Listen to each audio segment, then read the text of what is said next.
வாசுதேவசீதம் தேவம் ஹம்சசாணூரமர்த்தனம் தேவகி பரமானந்தம் கிருஷ்ணம் வந்தே ஜகத்குரும். இன்று கோகுலாஷ்டமி. நம் வாசுதேவ கிருஷ்ணரை வணங்க வேண்டிய நாள். குழந்தை கிருஷ்ணராக அவரை வீட்டுக்கு அழைத்து நம் விருந்து கொடுக்க வேண்டிய நாள்.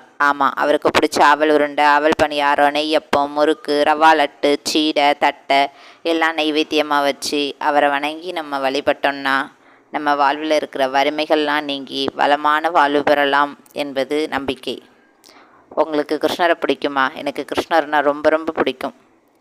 நம்ம நினச்ச உடனே நமக்கு உதவி பண்ணுற தெய்வம் குழந்தை கிருஷ்ணரை நம்ம வணங்கி வரவேற்போம். நம் வாழ்வில் வறுமைகள் நீங்கி செல்வ செழிப்போடு சகல சௌபாக்கியங்களோடு வாழ்வோம். அன்பர்களே, இந்த வீடியோ உங்களுக்கு பிடிச்சிருந்ததுன்னா லைக் பண்ணுங்கள், ஷேர் பண்ணுங்கள், சப்ஸ்கிரைப் பண்ணுங்கள். Bye bye from Sakthi Siva.